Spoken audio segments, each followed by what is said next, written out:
গরম গরম ভাতের সাথে দুপুরে মাংসের কষা ঝোল। ওহ, সত্যি বাঙালির প্রিয় খাদ্য। এই মাংসের স্পেশাল রেসিপিটা বানানোর জন্য আমরা মাংসটাকে প্রথমে লেবু দিয়ে ম্যারিনেট করে একটু ধুয়ে নেব।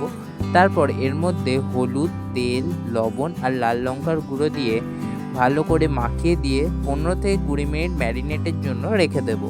এবার অন্য একটা কড়াইতে আমরা তেল নিয়ে তাতে কেটে রাখা আলুগুলো দিয়ে দেবো ভেজে নেওয়ার জন্য, দিয়ে তুলে নেব।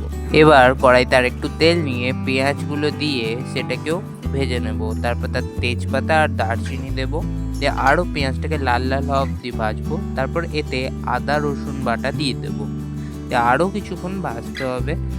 এবার এর মধ্যে টমেটো, লবণ, হলুদ দিয়ে ভালো করে কষাবো। একটু চিনি মিশিয়ে দেবো, আর একটু শুকনো লঙ্কার গুঁড়ো দিয়ে দেবো। আপনারা যদি চ্যানেলে নতুন হয়ে থাকেন প্লিজ সাবস্ক্রাইব করুন, কারণ আপনাদের মধ্যে বেশিরভাগ জনই সাবস্ক্রাইব করছেন না।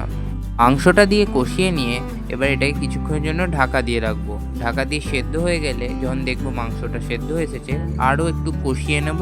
তারপর এতে আলুগুলো দিয়ে দেবো, আরও কিছুক্ষণ ভালো করে কষাতে হবে। যখন এটা ভালো করে কষিয়ে নেওয়া হয়ে যাবে তখন এতে জল মেশাবো, দিয়ে একটু নাড়িয়ে চাড়িয়ে নেব যাতে মাংসটা ভেঙে না যায়। দিয়ে আরও একটু জল দিয়ে ঢাকা দিয়ে দেবো। ঢাকা দিয়ে ভালো করে ফোটাতে হবে। যখন এটা টকবক করে ফুটবে তাহলেই আপনার রেডি বাঙালি মাংসের